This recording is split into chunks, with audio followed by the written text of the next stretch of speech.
दोस्तों, आज हम आपके पास एक ऐसे शख्स के कबूल इस्लाम के दास्तान लाए हैं जिनको विक्रम सिंह के नाम से जाना जाता था, लेकिन अब इन्होंने अपना मजहब तब्दील करके अपना नया नाम मोहम्मद अकरम रख लिया है।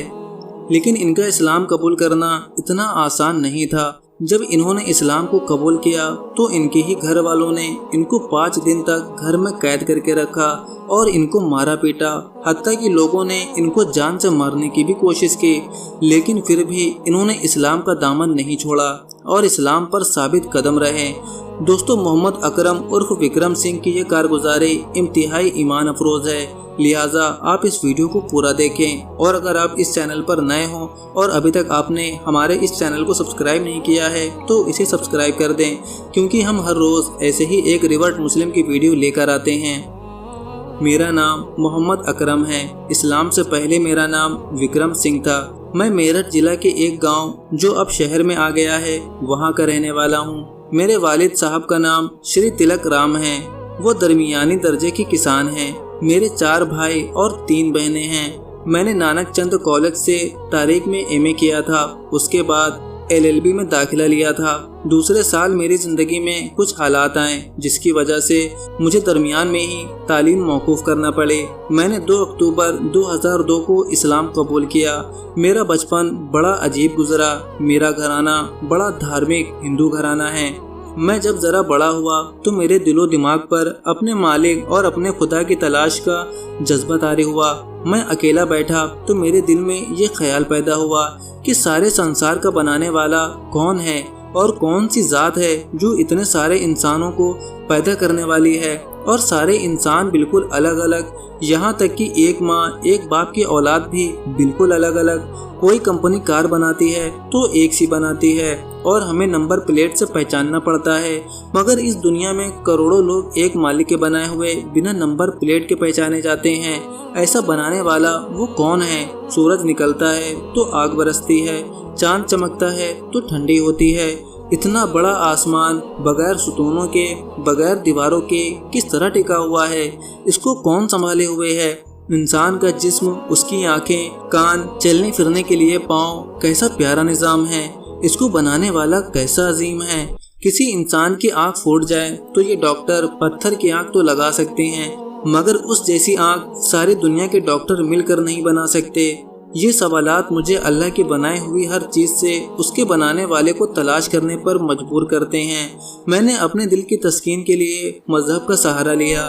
पहले मैं मंदिरों में जाता था, मगर मैं देखता था कि अपने हाथों की बनाई हुई मूर्तियों को लोग पूजते हैं तो मुझे अजीब लगता था। मुझे मूर्ति की पूजा करने वालों की अकल पर अफसोस होता। मेरे घर वाले मूर्तियों को खाना खिलाते, उसको सर्दी गर्मी में कपड़ा और हवा का इंतजाम करते। मैं घर वालों से कहता कि तुम इनको खिलाते हो पिलाते हो, मगर इनको जंगल में पखाना के लिए नहीं ले जाते। वो मुझे डांटते और कहते ये तो पागल हो गया है, इसकी अकल को भगवान ने सलब कर लिया है। एक बार मैं अपने छोटे भाई के साथ हरिद्वार के नीलकंठ पहाड़ी पर घूमने गया। मैंने वहां देखा कि मंदिर पर पुलिस की काफी भीड़ है। मैंने लोगों से पूछा यहाँ इतनी पुलिस क्यों है? उन्होंने जवाब दिया, मंदिर में भगवान शिव जी का सोने का सांप रखा है जो बड़ी भारी और कीमती है। उसकी हिफाजत के लिए पुलिस है, कोई भगवान का सांप चोरी करके न ले जाए, इसलिए यहाँ हर वक्त पुलिस का पहरा लगा रहता है। ये सुनकर मुझे बड़ा झटका लगा कि शिव जी जो अपने सांप की हिफाजत न कर सकता हो, वो इन लोगों की क्या हिफाजत करेगा? जो खुद अपनी हिफाजत के लिए पुलिस का मोहताज है, वो कैसे पूजा के लायक हो सकता है? मेरे दिल में ख्याल आया कि अगर इन मूर्तियों को हिस्स होती और इनमें जान डाल दी जाती तो ये खुद हमारी पूजा करें कि हम इनके बनाने वाले हैं और बनाने वाले की ही पूजा की जाती है। कई बार अखबारों में खबरें पढ़ता कि आज इस मंदिर में भगवान की चांदी की मूर्ति चोरी हो गई और आज 16 मंदिर से भगवान का त्रिशूल तक चोरी हो गया। इस तरह की बातों से मेरा दिल सख्त मुतनफ्फिर हो गया। और उसके बाद मैंने अपनी मजहबी तस्कीन के लिए सत्संग में जाना शुरू किया। मैं सत्संगों में जाने लगा। मैंने वहाँ देखा जब गुरु महाराज प्रवचन करते तो लोगों को कहते कि मोह माया यानी दुनिया के लालच से दूर रहो, मगर जब कोई उनको 500 का नोट देता तो वो बहुत खुश हो जाते और जल्दी से जेब में रख लेते। जो लोग उनको नोट देते उनको पास बिठाते और जो नोट ना देते तो उनकी तरफ तवज्जो ना देते। मेरे दिल में बात आए कि ये कैसा धर्म है कि खुद तो माल से प्यार करो और लोगों को दूर रखो। मैंने कुछ गुरुओं के काले करतूतों और जवान लड़कियों के साथ उनके मजाक को भी देखा। मैंने देखा कि गुरु लोगों को वसीयत कर रहे हैं कि उनकी समाधि बनाई जाए, उनको जलाया ना जाए और लोगों को जलाने से मना नहीं करते। मुझे ऐसा लगता था कि ये अपने दिल में इस्लाम कबूल कर लेते हैं मगर दूसरों को दूर रखते हैं। इन बातों की वजह से मेरा दिल सत्संग से भर गया। मैंने हिंदू मजहब छोड़कर ईसाइयों की तरफ रुख किया। मैंने वहाँ भी हजरत ईसा अलैहिस्सलाम और मरियम अलैहिस्सलाम की तस्वीरें देखी जिनकी पूजा होती है। ईसा अलैहिस्सलाम को खुदा का बेटा मानते हैं, वो खुदा के बेटे कैसे हो सकते हैं। मैंने ईसाइयों को देखा कि हजरत ईसा अलैहिस्सलाम की मूर्ति की पूजा करते हैं, उनसे प्रार्थना दुआ करते हैं। हालांकि उनका मानना है कि उनको खुद सूली पर चढ़ा दिया गया था। जिस खुदा के लिए खुद खुदा को सूली पर चढ़ा दिया गया हो उसकी पूजा कौन सी अकल की बात है। बेटे से प्रार्थना करने की प्रार्थना करें, खुद खुदा से प्रार्थना क्यों नहीं करते। यानी बेटे से दुआ करते हो कि बेटा अल्लाह से दुआ करें और खुद अल्लाह से दुआ नहीं करते। मेरा दिल ईसाइयत की तरफ से भी मायूस हो गया। एक रोज गिरजा घर से दुखी दिल के साथ वापस आया तो रास्ते में मुझे जैनियों के मुनियों का एक काफिला मिला। 4-5 नंगे लोग बेशर्मी से जा रहे थे। रास्ते में एक जगह उनका स्वागत होना था। जवान लड़कियां उनके नंगे जिस्म को धोकर पी रही थी। मैं बहुत मायूस हुआ और मेरी आत्मा शर्म के मारे डूब मरने को चाही। इंसान की बुद्धि अकल अंधेरी वालों के सामने कहाँ तक चली जाती है। इस्लाम के दरवाजे पर सारे दरों से मायूस होकर मैंने इस्लाम की खोज शुरू की। मेरे गांव में बहुत से मुसलमान रहते थे। मैंने जैसे जैसे इस्लाम को जानना शुरू किया मेरे दिल ने कहा कि ये प्राकृतिक धर्म यानी फितरी मजहब है। मुझे आखिरत के अकीदे के इल्म ने सबसे ज़्यादा मुतासिर किया। दुनिया की हर चीज़ फना हो जाने वाली है और अल्लाह ताला के सामने हर चीज़ का हिसाब देना है। ये बात इंसान को इंसान बाकी रखने के लिए मुझे बहुत अच्छी लगी। इस दुनिया को छोड़कर सबको जाना है और अपने मालिक के सामने इस दुनिया में किए गए कर्मों अमाल का हिसाब देना है।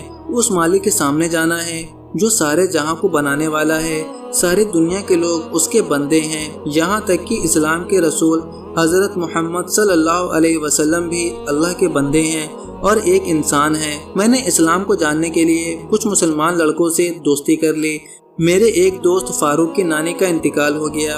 मैं उनके दफन में शरीक हुआ। मैंने कब्र में दफनाने के तरीके को देखा, मुझे बहुत अच्छा लगा और मुझे हिंदू मजहब के मुताबिक जालिमाना तरीके पर जलाने के मुकाबले में ये दफन बिल्कुल स्वर्ग की तरह लगा। मैं घर जाकर सोया तो मैंने ख्वाब देखा 2 कब्रें हैं। कुछ अच्छे लोग मुझे दोनों कब्रें खोलकर दिखाने लगे। एक आदमी खूबसूरत कपड़ों में आराम से सो रहा था और दूसरे की कब्र में खून था। लोगों ने बताया कि सोने वाला नेक मुसलमान है और खून पीप वाला बुरा आदमी था। इसके बाद अपने दोस्त की नानी को देखा। वो बहुत खूबसूरत जवान शहजादी सी लग रही थी, हालांकि वो बहुत बूढ़ी और काले रंग की थी। लोगों ने बताया कि यह नानी बहुत नेक थी, इसकी वजह से इनको खूबसूरत बनाया गया। आँख खुल गई। इस ख्वाब के बाद हालात का आंखों देखे बातों से ज़्यादा यकीन हो गया और मुझे रोज़ अच्छे अच्छे ख्वाब दिखाई देने लगे। दोस्तों, इसके बाद इन्होंने इस्लाम को कैसे कबूल किया। मेरे मुसलमानों के साथ रहने की वजह से मेरे घर वालों को मुझ पर शक होने लगा। उन्होंने मुझे डांटना शुरू किया। मैंने घर वालों से कह दिया कि मुझे मुसलमान होने से अब कोई नहीं रोक सकता। इसके बाद मुझ गुनाहगार पर मेरे अल्लाह ने एहसान किया। मेरे गांव में 12 अक्टूबर 2002 को अल्लाह के नेक बंदे और इंसानियत के सच्चे दोस्त मौलाना कलीम सिद्दीकी साहब को भेज दिया। लोग मुझे उनके पास ले गए। उन्होंने मौत के खौफ से देर करना मुनासिब ना समझा और मुझे कलमा पढ़ाया। मेरा नाम पूछा और कहा इस्लाम में नाम बदलना कुछ ज़रूरी नहीं, मगर मैंने हिंदुआना नाम बदलने पर इसरार किया तो उन्होंने मेरा नाम मोहम्मद अकरम रख दिया। ईमान कबूल करने के बाद मुझ पर 5 वक्त की नमाज फ़र्ज हो गई। नमाज सीखने लगा और नमाज पढ़ने मस्जिद में जाने लगा। ये बात आसपास के गाँव में फैल गई। बाज़ मुसलमान भी डरने लगे। मैं उन मुसलमानों से कहता, आप क्यों डरते हैं? पुलिस अगर मुझे मुजरिम समझती है तो मैं खुद जवाब दूंगा। जब मैं खुद नहीं डरता तो आपको क्या डर है? मैं बालिग हूँ। जब मैं खुद नहीं डरता तो आपको क्या डर है? मैं बालिग हूँ, पोस्ट ग्रेजुएट हूँ, जाहिल नहीं। मैंने सोच समझकर सारे धर्मों को देखकर फैसला किया है। मेरे घर वाले मुझे सताने लगे, मुझ पर सख्तियां करने लगे। मेरे वालिद ने मुझे 5-5 दिन तक कमरे में बंद रखा। कमरे में बंद रहकर भी मैंने नमाज नहीं छोड़े। मेरे दिल में ख्याल आया कि दुनिया वाले गलत काम करके, चोरी करके जेल में बंद हो जाते हैं और पुलिस की सख्तियां सहते रहते हैं। मैं अपने मालिक के बहुत ही सच्ची बात के लिए अपने घर में बंद हूँ। मेरे घर वाले ही मुझे मार रहे हैं। ये सोचकर मुझे इस पिटाई और तकलीफ में अजीब मजा आता था। मैं एक रोज मौका पाकर घर से निकल गया और मरकज निजामुद्दीन जाकर चिल्ला की जमात में चला गया। वहां आकर मैं गांव में मुसलमानों के घर में रहने लगा। पूरे इलाके में, खास तौर पर गांव में बहुत हंगामा हो गया। मेरे खानदान वाले मुझे जान से मारने की सोचने लगे। मैंने अदालत में और पुलिस में जान का खतरा के लिए दरख्वास्त दे दी। पुलिस मुझे परतापुर थाने में ले गई। पुलिस अफसरान ने मुझे मुलाजमत का लालच दिया कि तुम्हें दरोगा बना देंगे। पुलिस अफसरान ने मुझे मुलाजमत का लालच दिया कि तुम्हें दरोगा बना देंगे। मैंने कहा 2 दिन का दरोगा बनाकर फिर हमेशा की दोजख की जेल और सजा से मुझे कौन बचाएगा। मुझे शादी का लालच दिया। मेरे सामने अल्लाह के सामने खड़े होने और आखिरत के घर की कामयाबी थी। मेरे अल्लाह ने मुझे साबित कदम रखा। एसपी सिटी ने मुझसे पूछा, तुम गांव के अलावा कहीं दूसरी जगह भी रह सकते हो? मैंने कहा, निजामुद्दीन, दिल्ली जा सकता हूँ। वो मुझे निजामुद्दीन में ले गए, मगर वहाँ उन लोगों ने माजरत कर दी। पुलिस वाले बहुत गुस्सा हुए। अब हम तुम्हारा क्या करें? मैंने कहा, एक गाँव फलत है, शायद वो लोग मुझे वहाँ रख ले। 2 पुलिस वाले मुझे फलत ले गए। वो लोग भी थक चुके थे, भूखे भी थे। खतौली नहर पर पहुंचकर वो आपस में कहने लगे, इसको मारकर नहर में डाल देते हैं, इसने हमको परेशान करके रख दिया है। मैंने कहा, अगर मेरे अल्लाह ने मेरी जिंदगी लिख दी है तो सारी दुनिया भी मिलकर मुझे मार नहीं सकती। कहने लगे, 40 दिन में मुसलमानों ने इसको मौलवी बना दिया। देर रात को फलत पहुंचे। मदरसे में मौलाना कलीम साहब मौजूद नहीं थे। पुलिस वालों ने मदरसे वालों से कहा कि अगर आप लिख कर दें कि आप इसकी हिफाजत करेंगे तो हम इसको छोड़ दें, वरना हम इसको मारकर नहर में डाल देंगे। अल्लाह ताला खैर दे भाई इलियास साहब को और भाई सखावत को। उन्होंने लिख कर दे दिया। अल्लाह का शुक्र है, अब मैं खुशी खुशी फलत में रह रहा हूँ। हमारे अबू मौलाना कलीम साहब मेरे माँ बाप हैं। वो माँ बाप से भी ज्यादा मुझसे प्यार करते हैं। मुझे घर की याद भी नहीं आती। दोस्तों, इसके बाद मोहम्मद अकरम बताते हैं कि अब उनके घर वाले उनके साथ कैसा रवैया इख्तियार करते हैं। मेरे वालिद और बहुत से रिश्तेदार आते रहते हैं और मुझे अपने धर्म में वापस जाने को कहते हैं। पहले मैं उनको बहुत सख्त जवाब देता था, मगर हजरत मौलाना कलीम साहब ने मुझे बहुत समझाया कि घर वाले, तुम्हारे माँ बाप, रिश्तेदार सब बड़े हैं, उन्होंने तुम्हारी परवरिश की है, उनका बड़ा हक है, उनका खास करके अदब करना चाहिए और बहुत खिदमत और प्यार से उनको दोजख से बचाने की फिक्र करनी चाहिए। मेरे समझ में ये बात आ गई। अब जब भी आते हैं तो मैं बहुत अदब एहतराम करता हूँ। वो नाश्ता भी करते हैं, खाना भी खाते हैं। मैं उनके लिए अपने अल्लाह से दुआ भी करता हूँ। अपने सभी दोस्तों और रिश्तेदारों में भी मैंने दावत का काम शुरू कर दिया है। अल्लाह का शुक्र है, उनमें कई लोग मुशर्रफ इस्लाम हो गए हैं और मुझे उम्मीद है कि और भी लोगों को मेरे अल्लाह हिदायत देंगे। मैं अब लोगों से यही कहना चाहूँगा कि सारे दुनिया के इंसान एक माँ बाप की औलाद हैं। हम खूनी रिश्ते में भाई बहन हैं और अगर नासमझी में नफरत और जुल्म कर रहे हैं तो हम तो नबी के मानने वाले हैं, कुरान के मानने वाले हैं। हमको उन तक दर्द के साथ दावत पहुँचानी चाहिए। खुसूसन हमारे मुल्क में 33 करोड़ से ज़्यादा दलित कहलाने वाले लोग हैं। 33 करोड़ से ज़्यादा दलित कहलाने वाले लोग आबाद हैं, जिनको मजहब के ठेकेदारों ने अछूत कहकर जलील किया है। उनमें काम करना बहुत आसान है। वो लोग अंदर से टूटे हुए हैं। अगर हम इस्लामी मुसावात से उनके दिलों को जीत सकें तो ये उन पर और अपने मुल्क पर एहसान होगा। दोस्तों, ये थी मोहम्मद अकरम उर्फ विक्रम सिंह के कबूल इस्लाम की कहानी। उम्मीद है आपको इनकी ये ईमान अफरोज कारगुजारी पसंद आई होगी। अब आपकी क्या राय है इस वीडियो से मुताल्लिक, हमें कमेंट करके ज़रूर बताएं। वीडियो पसंद आई हो तो वीडियो को लाइक करें और इसे ज़्यादा से ज़्यादा शेयर करें। अब मिलते हैं आपसे एक और रिवर्ट मुस्लिम की स्टोरी के साथ। तब तक के लिए अपना बहुत सारा ख्याल रखें।